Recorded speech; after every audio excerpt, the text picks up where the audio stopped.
Well, Collin, thank you so much for helping with my project. Could you say a little bit about yourself? Oh, yeah. My name is Collin David. I'm just a current, just simply a Houston resident for pretty much most of my life. Big old space fan, especially because of like Kerbal Space Program and everything like that. Yeah, honestly, that's about the best I can say. What's the most interesting thing you've built in Kerbal Space Program? Or maybe the last thing you built? Oh gosh, it's been a while since it's been a couple months since I've actually played some Kerbal, so,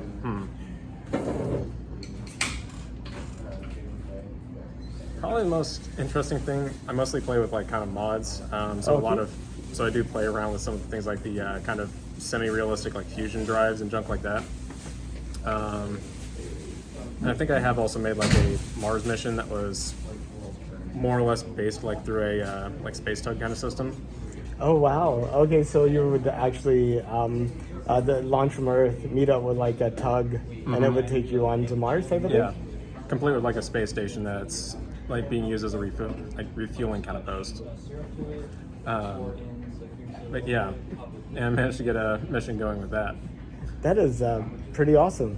Well, I guess talking about missions, did you know that NASA's planning to send astronauts back to the moon? I am quite aware about that. Oh, really? The Artemis program, if I remember correctly. 100%.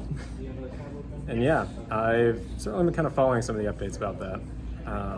And hopefully I'll manage to get some things together very soon. I mean, they did a test flight last year, selected the crew for the first around the moon, which is supposed to launch next year in November. So. Oh yeah, it isn't. Oh yeah, it is going to be that soon. Yeah, like less than 24 months, less than 18 months, really. Yeah. So fingers crossed with that. What do you think about it, us going back to the moon? I mean, I certainly do like the idea. It's a good kind of place to start after, sure, we can definitely go like flags and footprints on like Mars, but it's certainly probably better to kind of go actually set up some steps like from that point forth. Create some space infrastructure like orbital refilling stations that maybe from lunar moon ice or something. Exactly. What they originally were trying to maybe kind of work towards, like pretty much as far back as the 80s, by like after they did Apollo, which just simply takes a lot longer than it appears to be. I know, like it's amazing. I guess what 1962 we want to get to the moon before this decade's out, and then 1969 we're on the moon. Yep. And then early 2000 with the Bush administration, we're going back to the moon. And then we're not going to the moon, and then now we're going back to the moon, and now we'll keep the rocket for the end of this Constellation program, and then that program goes down. We're just going to still keep that rocket. Indeed. We're on how many iterations of that at this point? Quite a few. But yeah.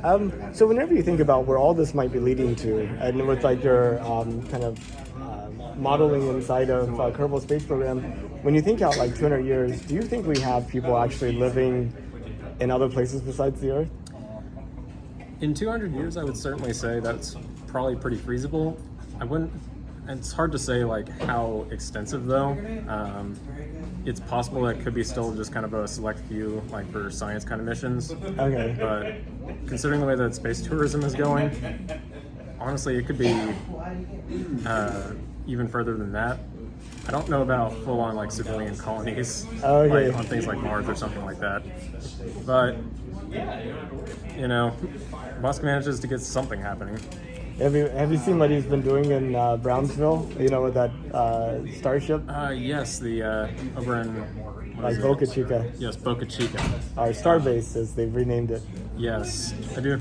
Yes, I do remember that, and I also do remember the little mishap with the test flight.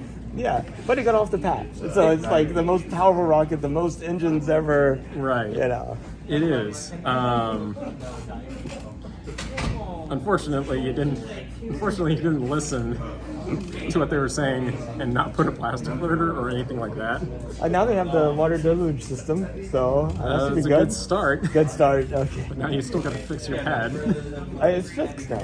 Oh, really? Yeah, It is? yeah. They've even did a static fire test recently and tested the deluge system.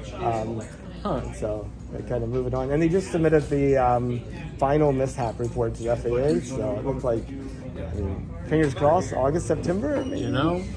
You know, that's honestly surprising. I thought it was going to take much longer than that, actually. But FAA hadn't said yes yet. So, but We'll have to see. we'll have to see. If you could, would you take a trip to space? Not anytime soon. Okay. Unless somehow they gave me like a free ticket on one of like the established like kind of rockets. I mean, even just so much as like Dragon, like Okay. the Dragon capsule. Like, sure, maybe. Maybe. I'm probably not going to Mars. Well, who knows? You might feel differently in a decade or two. Never know.